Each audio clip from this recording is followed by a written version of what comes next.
5 Chinese warships reportedly passed through Philippine waters unannounced since July. And while the administration has been proud of its supposed strong ties with Beijing, Malacanang now says such actions isn't something that a friend would do. Marian Enriquez with the story. The AFP's Western Mindanao Command reported that 5 more warships passed through Philippine waters unannounced. 2 ships were spotted along Sibutu Strait in Tawi-Tawi in July, and 3 were seen this month. Army spokesperson Edgar Darevalo says this act of China can be considered a security threat to the Philippines.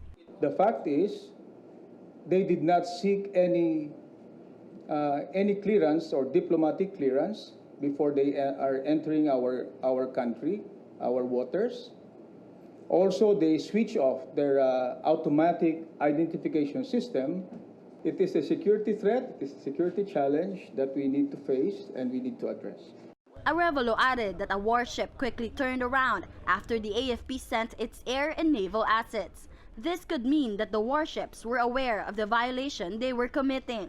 We feel that it is sufficient that we were able to monitor them, report their presence, make them feel and understand that we saw them, that we have monitored them, and in a manner we have established our sovereignty and authority by flying over them and making our presence known. And as a matter of fact, even if the so-called, you were saying, a seeming an obvious disparity in terms of our air and water assets, they somehow went back to the course that they should have been taking.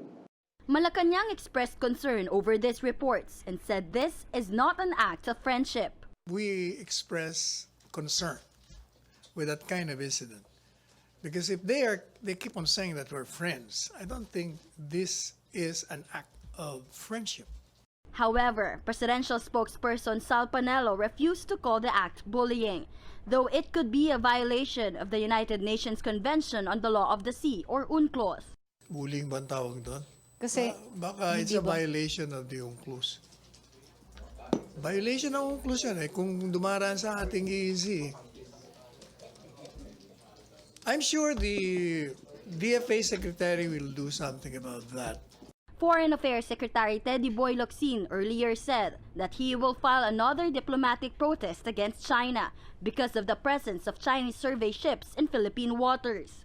Defense Secretary Delphine Lorenzana expressed his support on diplomatic means and similar peaceful solutions to China's unsolicited visits.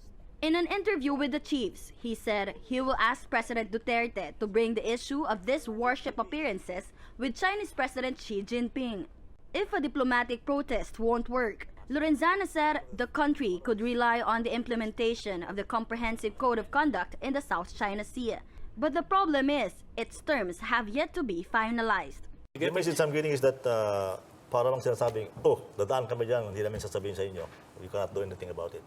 We have some ways to complain by diplomatic protest, and of course we are waiting for the code of conduct in the South China Sea.